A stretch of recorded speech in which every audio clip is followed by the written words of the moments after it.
Alaikum salam. Welcome to the show. Thank you very much. Good morning, viewers. All right, Mr. Jatta. Well, we know that you are a living legend in the country here. You are well celebrated. Everyone knows you for your love and dedication towards the country here. You've been fighting for the country for quite a long time now. Now, can you please tell us the background information about yourself for the benefit of those who don't know? And please brief us about that. Well, thank you very much. Well, I was born in Sutukoba village in Wuli district. Then Wuli was one district. Now it's divided into two, and now Sutukoba is in Wuli East. And I was lucky, out of love for me, my father sent me to school. The only child of his is ever sent to school. And at the time, I was not the youngest. I was not the youngest, and I was not the only one who should have been to school at the time, but I was the only one who went to school. And then, lucky in the sense that the colonial administration established a school in Bajakunda where they were experimenting the teaching of the child's language instead of starting education in English. There were three such schools in the Gambia at the time. One was in Faraba, the other one was in Bakalaji in Jimara, and then the third one was in Wuli in Bajakunda. And the number of us who started there were 35. And we started our education in Mandinka. And the manual that we used was entitled Mandinka Talibo Lakitabo, written by one British in collaboration with one Gambian. And that school lasted for 2 years. It closed. And then I went back home again for 2 other years without going to school. And then eventually my father decided to send me to the regional capital, Basse, St. George's Primary School. Then, after having left school for 2 years, and when I left school, I was in standard 3. That was nothing like primary, then they call it standard 3, standard 1, 2, 3, up to 4, you do your common entrance examination. Yeah. Then when I went back to school after 2 years, I was taken to standard 3. You know, I was supposed to be in standard 2 when I left. Yeah. And then I was out of school for 2 good years.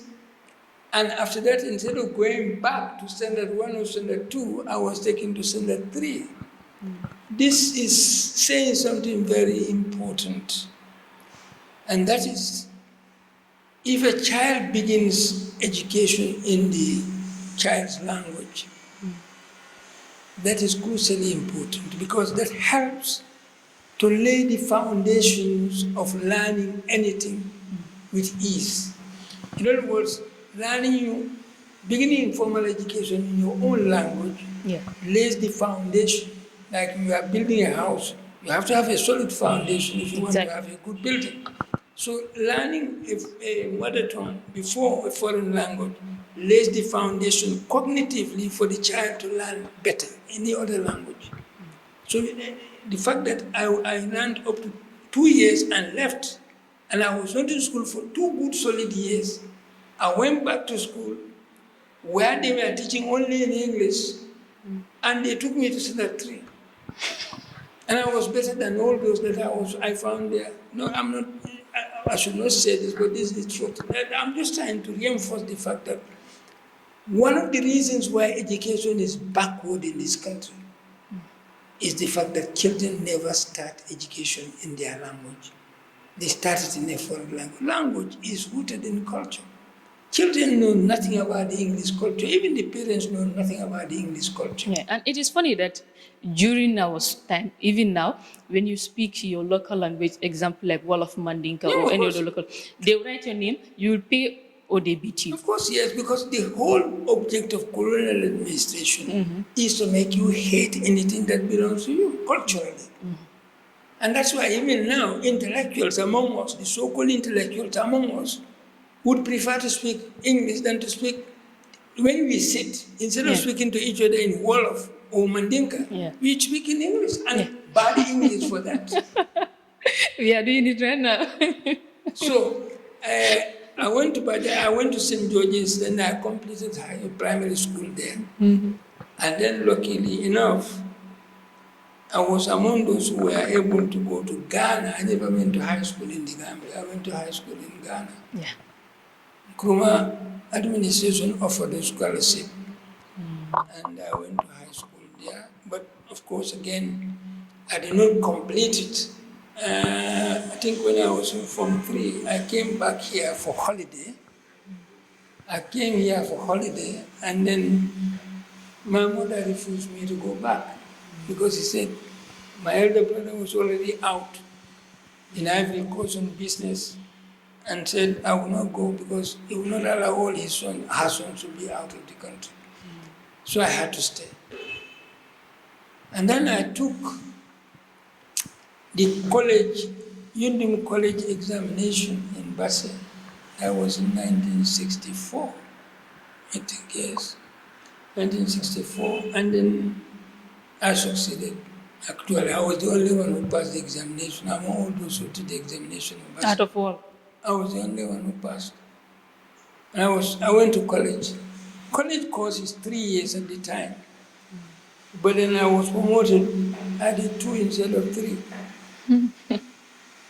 So that I completed the college, the teachers training college at Yundum at the time where the military camp is now.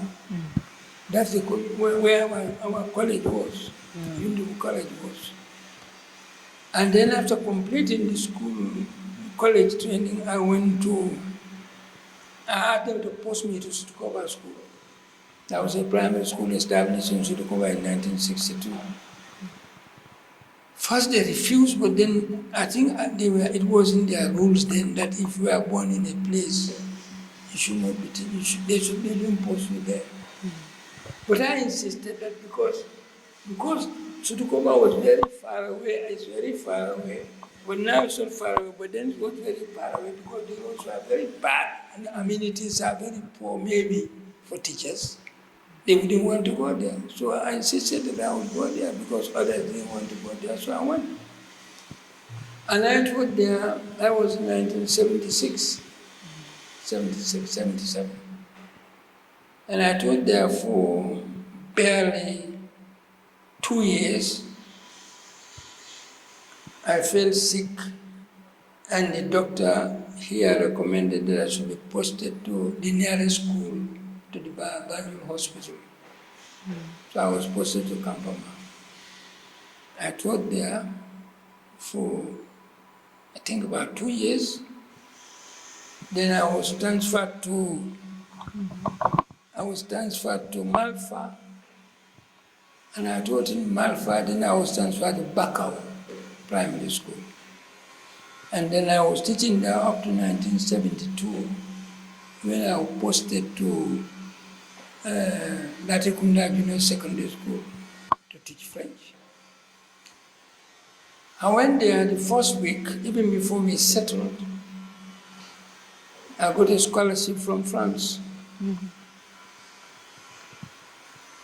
I had been doing French at Alliance Française, then it was called, at Hill Street in Banjul.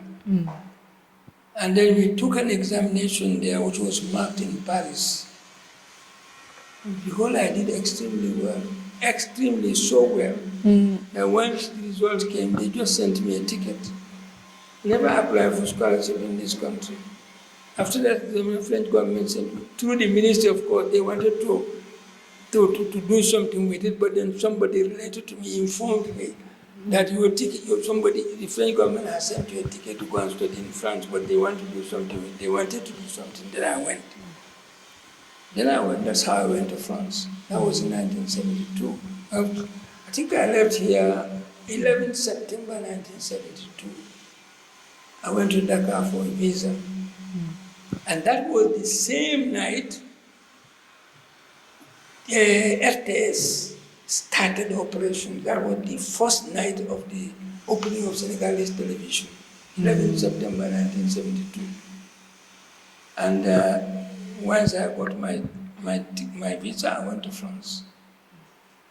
So I did my university education in France, in 2 different universities, first year in one, and then finally the third one, all the rest of the years in Grenoble University. I first went to Montpellier University 1 year, then I went to another one, 2, but that was just a few months, and went back to Montpellier again.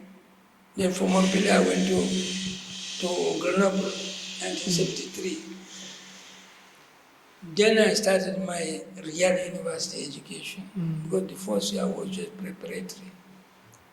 And then, you want me to continue in the... No, it's fine.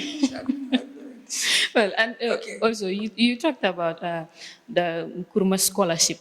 Was that why you were called Nkrumah boys? Or Well, those who chose to call us Nkrumah boys, because I know Nkrumah boys, but anyway, I think that's the reason why they were calling us Nkrumah boys. But that was fundamentally important to this country, because 98 Gambians were sent to Ghana. You know, some did technical training. I would say that the first technicians in Radio Gambia were trained in Ghana. okay. Sheikh Jallo and Matar Nyang. The late Sheikh Jallo and Sheikh Matar Nyang. They were all trained. They were in that batch. Okay. They did this technical training in Ghana. Of course, I went to high school, Form 1, and many others. And I told you I came back again, and my mother refused me to go back. Then I told you about all that. So, but the university education, first, when I was going to France, I asked myself what I would study. I was very interested in philosophy. And sociology. And so I registered in that institute. But you see, French scholarships are meant for you to go and study arts. Okay. And that's their culture. They want to spread their culture, as it was in the 17th century, a ground that they have lost, they would never reconquer again. So when I was in my final year, they sent my results to Paris, to the office that was responsible for my scholarship. And then the director wrote to me and said, after receiving this letter, if you stay in France, anything that happens to you would be your own responsibility. I wrote back, I said, then I think you made a mistake. You should have included my ticket in your letter. Okay. But I know better than you what my country needs. You cannot sit in Paris and determine what qualification my country needs. I know that better than you. Then he replied back and apologized profusely.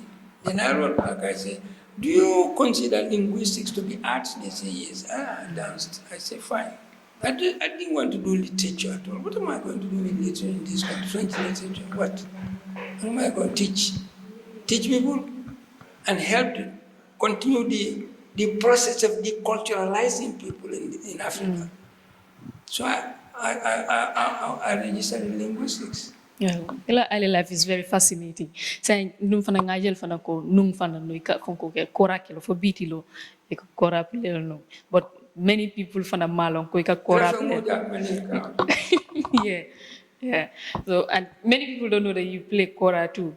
So now, can you tell us about this kora? Ya start wati jumala and then fana progress ni bitaka nyadi.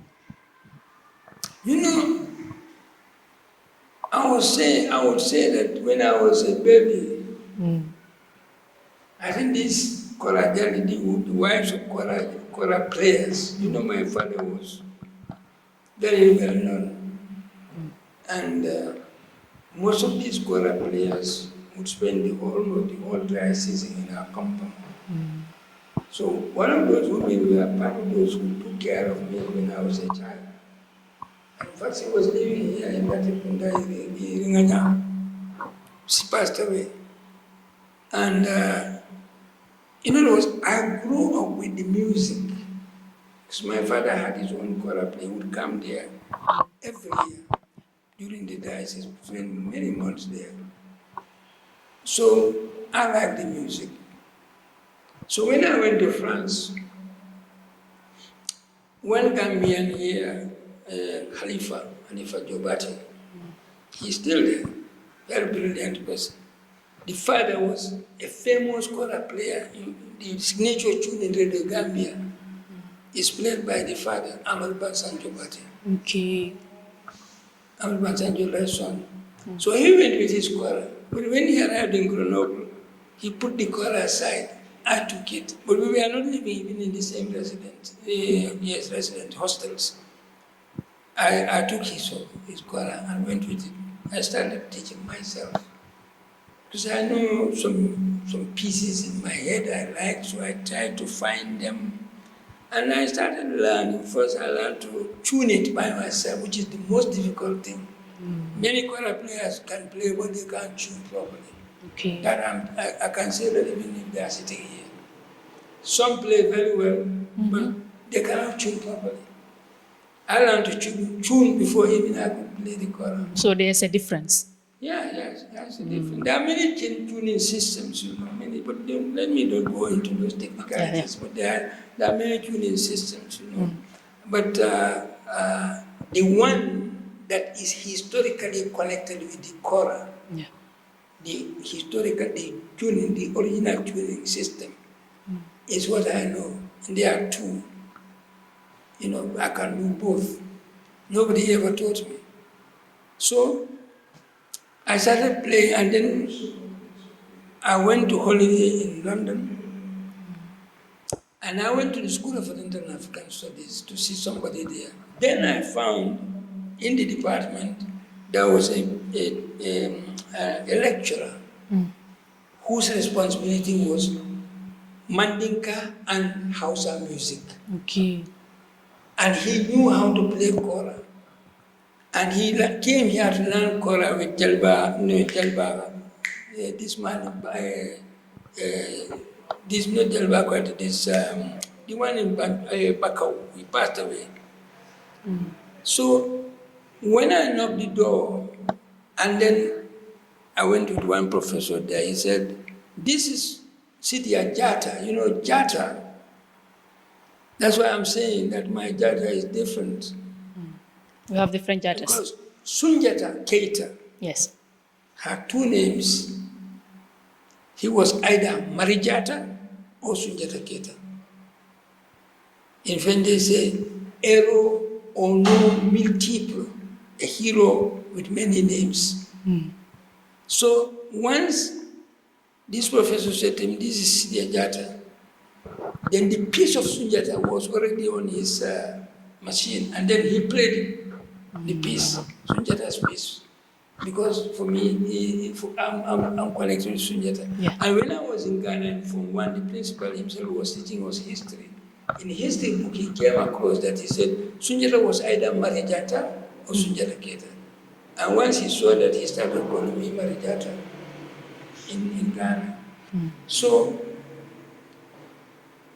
there was a lady there who was learning Kora.